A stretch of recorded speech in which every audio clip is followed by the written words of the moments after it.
கையில் சரி நேற்று எபிசோட் எப்படி போச்சு நடிச்சும் அப்போ நேற்று எபிசோட் என்ன காட்டுறாங்கன்னா தயா வந்து கையில் கடத்தி வச்சுருக்கான். அப்போ சொல்கிறான், இவரோட கதையை முடிச்சிருங்கடா, யாருக்கு தடையுமே தெரியக்கூடாது, சாம்பல் கூட யாருக்கு கிடைக்கக்கூடாது அப்படின்னு சொல்கிறான். மரம் இருக்கிற மிஸ்ஸே இவளை கட்டி போடுங்கடா அப்படின்னு சொல்கிறாங்க. அப்புறம் கையிலையும் கட்டி போட்டுறாங்க. அதனால் கையலுக்கு வந்து சுயநிலை வருது.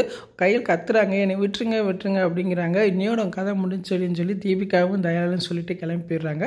இங்கிட்டு பார்த்தா எழில் வந்து கையில் தேடிக்கிட்டு இருக்காரு. அப்போ வல்லவனுக்கு புல்லு ஆயுதம் எழுதுன காரை பார்த்துறாரு. ஒருவேளை இங்கே தான் எதுவும் கையில் கடத்தி வச்சுருப்பாங்களா அப்படின்னு சொல்லிட்டு உள்ளே வந்து பார்க்க வர்றாரு. கையில் எங்கே இருக்க அப்படின்னு கேட்குறாரு. உடனே கையில் சவுண்டு விட்டுறாங்க. நான் இங்கே தான் இருக்கேன் அப்படின்னு சொல்கிறாங்க. எழிலும் பார்த்துறாரு. கையில் காப்பாற்ற போகிற டைம் பார்த்து ரவுடிக வந்து பெரிய பிரச்சனை பண்ணுறாங்க. பெரிய சண்டையாக நடக்குது. கடைசியில் எழில கட்டி போட்டு வச்சுடுறாங்க. உன் கண்ணு முன்னாடியே இப்போ கையில் சாக போகிறத நீ பார்க்க போகிறடா அப்படின்னு சொல்கிறாங்க. அப்போ எழில் வந்து அழுகிறாரு. வேண்டாம் விட்டுருங்கடா அப்படின்னு சொல்கிறாரு. ஆனால் அதையும் மீறி அவங்க கொல்ல போகிறாங்க. கரெக்டாக அரை மிஷினில் கொண்டு போகிற டைம் பார்த்து கரண்ட்டுக்கு கட் ஆயிடுது.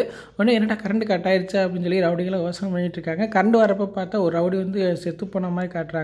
கடைசியில் பார்த்து எழில் வந்து அடிச்சு போட்டிருக்காரு. இப்போ ரவுடியெல்லாம் அடிச்சுட்டு கையில் காப்பாற்றிடுறாரு. உடனே கேட்குறாரு, உன்னை யார் கடத்தினது அப்படின்னு எழில் கேட்குறாரு. அப்போ கையலுக்கு தெரியும், ஆனால் தெரியாத மாதிரி யார் கடத்தினாங்கன்னு தெரியலை அப்படின்னு சொல்லி சமாளிக்கிறாங்க. அப்போ எழில் சொல்கிறாரு, நிச்சயமாக அந்த தீபிகாவோட வேலையாக தான் இருக்கும் அப்படின்னு எழில் சொல்கிறாரு.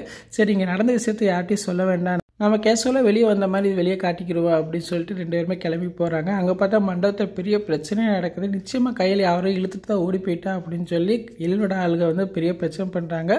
மூர்த்தி வந்து அவங்க அடிக்கலாம் போயிடுறாங்க. கலவரமே நடந்துக்கிட்டு இருக்கு. அப்போ கல்பனை சொல்கிறாங்க, உங்களுக்கு பணம் தான் முக்கியம்னா ஒரு வசதியான பையனை பார்த்து வளைச்சு பண்ண வேண்டியதானே, இங்கே எழில் தான் கிடைச்சானா, அதை லிவ் டுகெதர்லாம் இருக்குல்ல, அப்படி வாழ வேண்டியதானே அப்படின்னு சொல்கிறாங்க. அதை கேட்டு இன்னும் டென்ஷன் ஆகிறாங்க. அப்போ எழிலோட மாமா சொல்கிறாரு, இதுக்குமே இந்த கல்யாணம் நடக்கக்கூடாது, அராஜகமான குடும்பம், போர்ஜரி குடும்பம் அப்படின்னு சொல்லி எம்னி தரகராக பேசுகிறாங்க. அந்நேரம் அன்பு வரா. அன்பு சொல்கிறா, அங்கே எழில் மாமாவையும் காணா அப்படின்னு சொல்கிறா. அதை கேட்டோன்னா எல்லாருமே அதிர்ச்சியாகிறாங்க.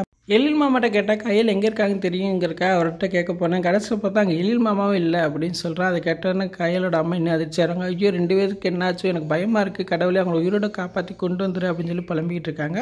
அந்நேரம் எழிலும் கையிலும் மண்டபத்துக்குள்ளே வந்துடுறாங்க. கையில் பார்த்தோன்னே சிவசங்கரை அதிர்ச்சி ஆகிறாங்க. சரி, நீ சாகலை, திருப்பி வந்துட்டால அப்படின்னு அவங்க அதிர்ச்சி ஆகிறாங்க. அதுக்கப்புறம் எல்லாரும் கேட்குறாங்க, எங்கே போனீங்க, யார்ட்டையும் சொல்லிட்டா போய்க்கலாம்ல அப்படின்னு சத்தம் போடுறாங்க. அப்போ எழில் சொல்கிறாரு, விடிஞ்சா கல்யாணம், இன்னையோட பேச்சுலர் லைஃப் முடிஞ்சு, அதை பைக்கில் ஒரு ரவுண்டு போயிட்டு வந்தோம், சாரி மன்னிச்சிருங்க அப்படின்னு சொல்கிறாங்க. என்ன மாப்பிள்ளை இப்படி போய் செஞ்சுட்டிங்களே அப்படின்னு எல்லாம் புலம்பிக்கிட்டு இருக்காங்க. அப்போ ஆனந்தி சொல்கிறாங்க, நீங்கள் போன டைம் பார்த்து எங்கள் குடும்பத்தை பற்றி எம்பி அசிங்கமாக பேசுனாங்க, அக்கா யாரும் இழுத்துட்டு ஓடி போனதா எல்லாரும் சொல்லிக்கிட்டு இருந்தாங்க அப்படின்னு சொல்கிறாங்க. அதை கேட்டோன்னா எழில் எம்பி டென்ஷன் ஆகிறாரு.